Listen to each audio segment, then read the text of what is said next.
Hi friends, in this video we will learn about Cmos inverter. So the term Cmos indicates complementary MOSFETs. It has two types of MOSFETs, both NMOS and PMOS.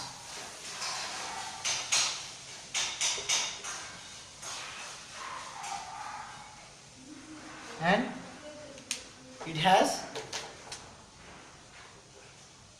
5 regions of operation. It has 5 regions of operations, and these are the transfer characteristics of Cmos inverter. It shows only three main regions. The first region, PMOSFET will be on and NMOSFET will be off. In the second region, both the transistors are on, whereas in the last region, NMOS is on and PMOS is off. Okay. Now we'll see what are the 5 different regions of operations of complementary MOSFET as inverter. Now, in the first region, I give my Vin is equal to logic 0.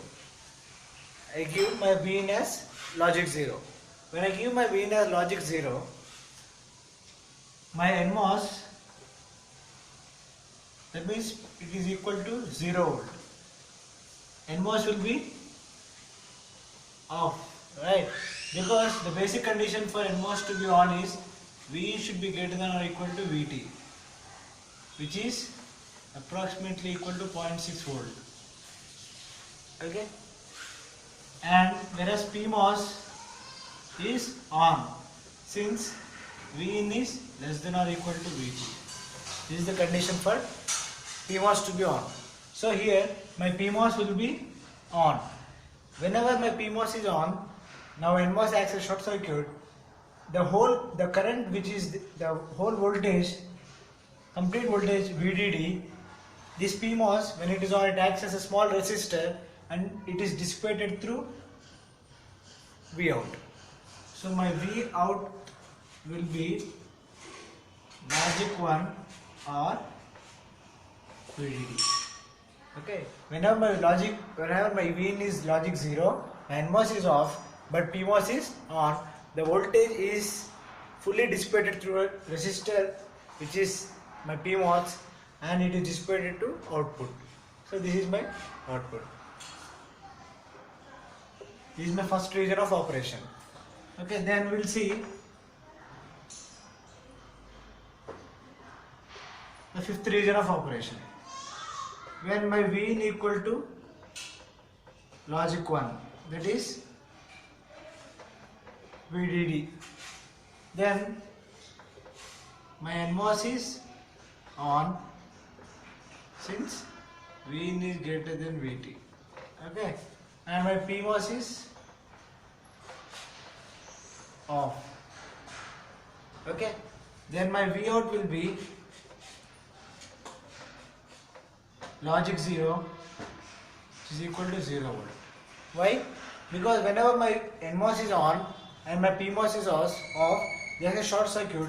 The current from VDD whole transfers through ID and drain, and this goes directly to the ground. When we take the output, it shows null deflection and no output is obtained at the output terminal. So my output will be logic 0. Now next we will go for region 2.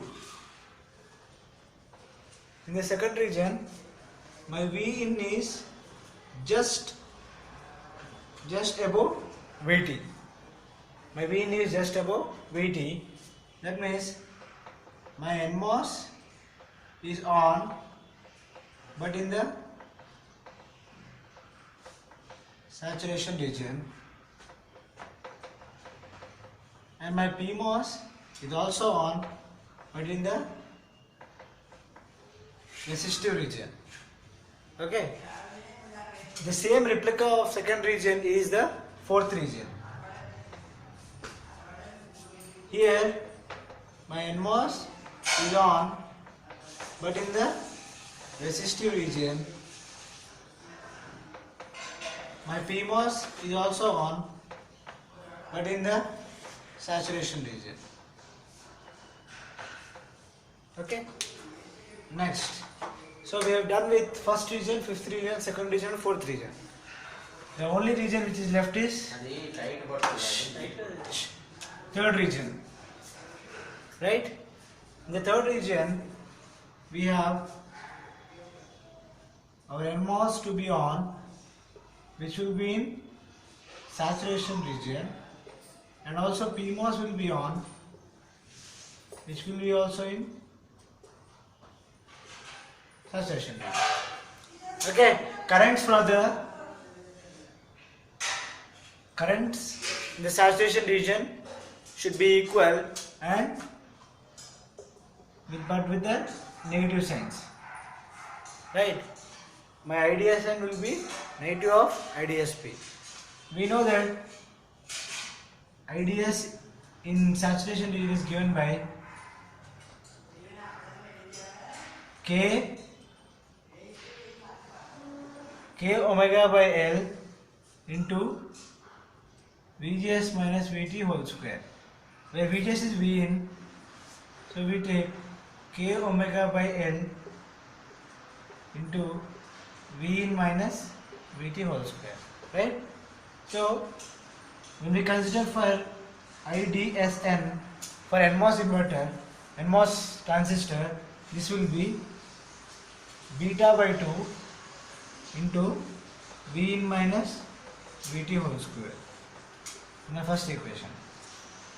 When I consider my P MOSFET, it will be beta N, this is for beta P, into V in minus VDD minus VT whole square. This is my second equation. This will might be third equation. Okay.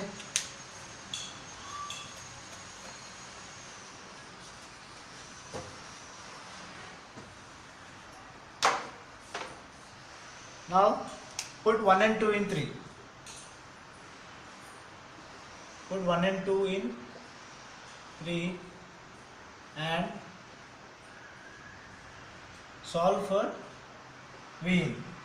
Then we get V in equal to VDD plus VTP plus beta N by beta P whole power half into VTN by 1 plus beta N by beta P whole power half. In saturation region, so consider beta N2P, beta P.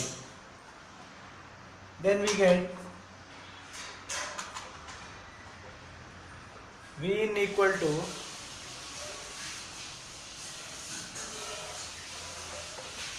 VDD plus VTP plus, this will be 1, so VTN by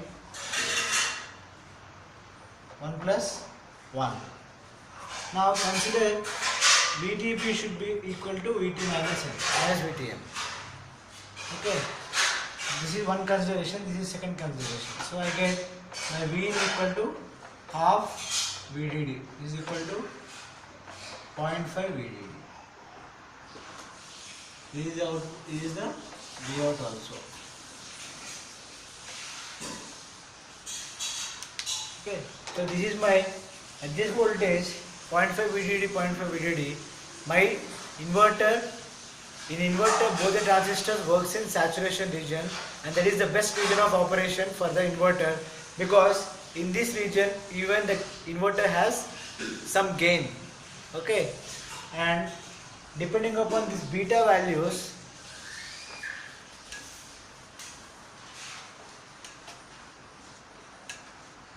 when we consider this to be beta N equal to beta P, beta is K omega by N, K omega by L, right? LP omega P, Ln omega N, where K is given by mu n Cox. Okay, that means mu n omega n by Ln is equal to mu p omega p by Lp. If you cross multiply this will be mu n omega n Lp is equal to mu p omega p Ln. whereas mu n is not equal to mu p. Mobilities of n type is not equal to mu p. We already know that. So then omega n by ln should be some 2.5 times omega p by lp. And depending upon these beta values,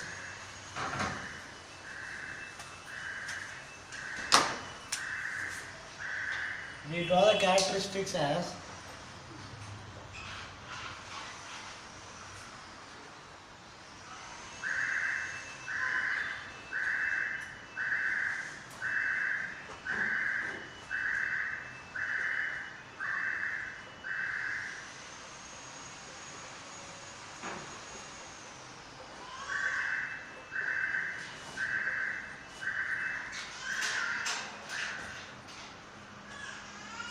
okay.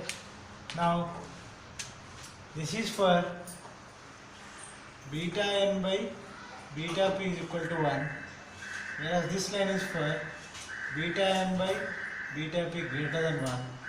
This line is for beta n by beta p less than 1.